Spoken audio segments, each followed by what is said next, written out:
자, 오늘은 이 배터리 관련된 이야기를 조금 더 해봐야 되겠습니다. 미국에서 오늘 새벽에 중국산 ESS에 대한 제재를 가할 수 있는 법안을 준비하고 있다라는 소식이 전해지면서 2차 전지가 여러 가지 좋은 이야기들과 함께 오늘 반도체가 올라가는데 같이 올라가고 있습니다. LG에너지솔루션, 삼성 SDI 이런 대형 셀 업체들도 올라가고 있고 LNF라든지 이런 종목도 오늘 좋은 흐름을 나타내고 있는데요. 자, 오늘 새벽에 미국 하원 의원인 그렉 스튜비라는 의원이 있습니다. 플로리다주를 지역구로 하는 의원인데, 자, 이 의원이 찰지법이라는 법안을 발의를 했습니다. 자, 이게 무엇인가? 이렇게 앞자를 따서 이니셜을 따서 만든 충전을 한다는 뜻의 차지라는 법안인데, 일단은 우리말로 해석을 하면 유해한 적대적 재충전 및 발전 에너지 대응법이라는 제목의 그런 이름의 법안입니다. 자, 이게 결국에는 무엇을 의미하는가 하면요. 원격 모니터링 기능을 탑재한 ESS를 미국의 안보 위협을 주는 그런 제품이다라고 규정을 하고 이것을 수입하지 못하게 막는 법안의 내용입니다. 그러니까 모든 ESS를 제재하겠다라는 것은 아니고요. 원격 모니터링 기능이 포함되어 있는 그런 ESS를 제재하겠다라는 내용입니다. 이러면서 관련된 법안도 이렇게 캡처본이 시장에서 막 돌고 있는 상황이고, 이렇게 되면 자연스럽게 미국은 역시 중국을 제재하려는 움직임이 계속해서 확대되고 있는데 이번에는 ESS까지 그 범위가 확대되는구나 라고 저희가 해석을 할 수 있을 것 같습니다. 자, 그러면 구체적으로 왜 문제 삼고 어떤 법안의 내용인지 다음 페이지를 보시면서 조금 더 자세하게 확인을 해보도록 할까요? 자, 미국은 왜 중국의 ESS를 문제 삼을까요? 여러 가지 결국에는 조선도 그렇고 다른 업종 반도체도 그렇고 다 나오는 이야기는 결국에는 미국의 안보에 위협이 된다라는 것이 핵심 포인트 아니겠습니까? ESS도 역시 마찬가지다라는 겁니다. 자, 이러면서 아까 이 그렉 스튜비 의원이 뭐라고 얘기를 했냐면요. 중국이 전력망과 미국인들의 에너지 소비를 감시하는 이런 위험을 우리가 감수할 수가 없다. 우리가 에너지를 어떻게 쓰고 미국인들이 우리의 전력망이 어떻게 구성되어 있는지를 중국이 다 그걸 들여다볼 수 있다면, 모니터링할 수 있다면 미국의 안보에 위협이 될 수밖에 없는 거 아니냐라는 그런 이야기였습니다. 그러니까 아까 말씀드린 원격 모니터링 기능을 탑재한 ESS에 대해서 제재를 가할 수밖에 없다라는 것이었습니다. 이러면서 미중 경제안보검토위원회라는 USCC라는 이런 위원회가 있는데 여기에서도 몇 년 전부터 계속 이런 경고를 해왔습니다. 전력망이라든지 핵심 인프라 아니면 에너지 소비 데이터가 유출되는 것을 철저하게 막아야 되고 백도어라고 우리가 얼마 전에 작년에 시진핑 주석과 이재명 대통령이 얘기할 때 백도어 이야기 나왔잖아요. 결국엔 백도어가 뭐냐 하면 중국이 이런 스마트폰이든 ESS 등 거기에다가 정보를 탈취할 수 있는 그 정보를 모니터링할 수 있는 그런 장치들을 심어놓는 거 아닌가라는 것에 대한 의심인데 그런 위험을 USCC에서 계속 경고를 했고 그 경고를 받아들여서 스튜비 의원이 이런 법안을 만들게 된 것입니다. 자, 그러면 어떤 내용인가? 중국 법에 따라 설립된 기업, 결국에는 중국 기업이라는 말이죠. 그다음 중국 관할 내에 있는 기업, 글로벌 업체라도 중국 관할 내에 있는 기업, 그리고 중국 공산당이 관할하고 통제하고 감시하는 그 하에 있는 모든 중국 기업들이 만드는 ESS를 수입을 중단하겠다라는 겁니다. 만약에 이것을 어길 시에는 어떻게 됐냐? 수입물 한 건당 최대 5년의 징역이나 아니면 우리 돈으로 한 3억 6천만 원 정도의 벌금을 부과할 수 있게 하는 내용을 담았고요.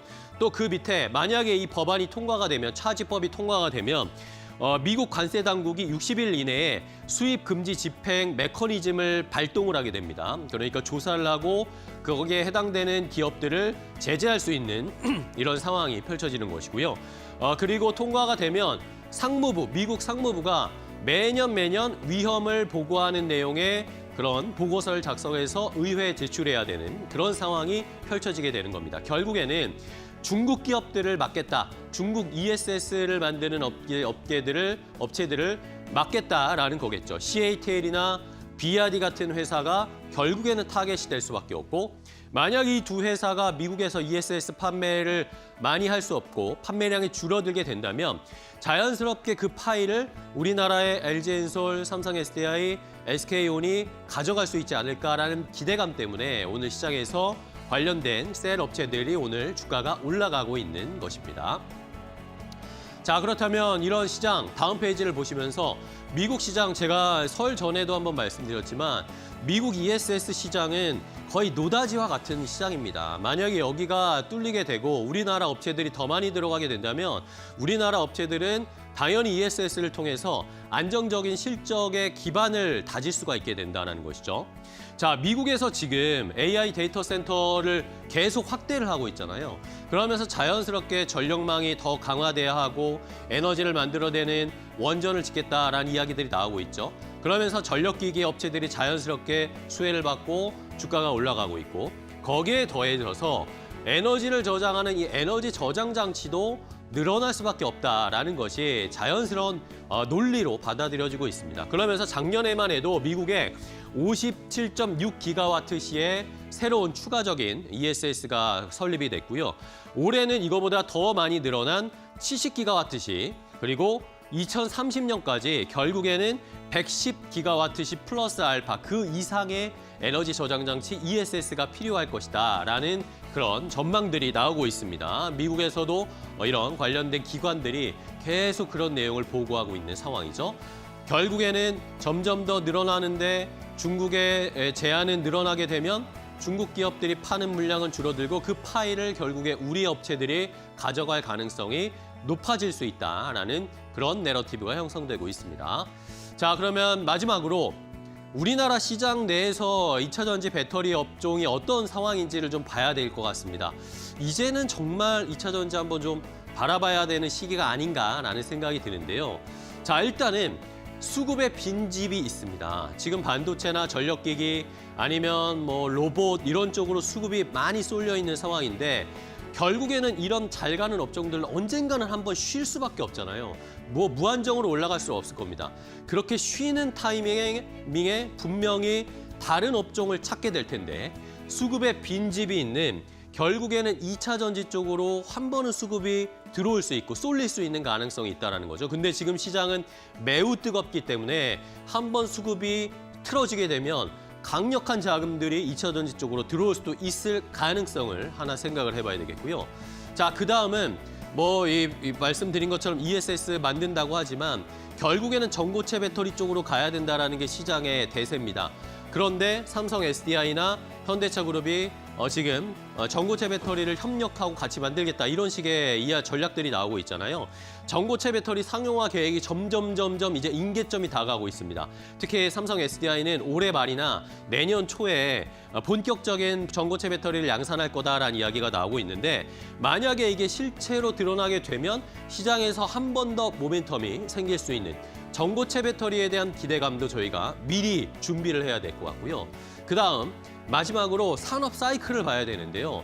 자, 지금 2차 전지가 안 좋다 이야기하지만 결국에는 지금 전기차가 늘어나고 있고 ESS가 늘어나고 있고 로봇에도 배터리가 들어가야 되고 이런 것은 다 아시잖아요. 그런데 지금 배터리 2차 전지 업종이 그렇다고 해서 사양 산업이 아닙니다. 성장기에 어쨌든 초입기, 초중반기 정도밖에 되지 않는 상황이기 때문에 다시 지금 많이 눌려있던 사이클이 다시 올라올 수 있는 업사이드로 바뀔 수 있는 이런 상황들도 미리 저희가 준비를 해봐야 한다라고 생각하면 지금 2차 전지 배터리를 조금씩 주의 깊게 살펴보셔야 되는 타이밍이 아닌가라고 생각해 볼 수가 있겠습니다. 시청자 여러분들도 한번 잘 판단해 보시고요. 2차 전지 배터리 관련된 업종 투자 전략 세워보시기 바랍니다. 앵커 브리핑이었습니다.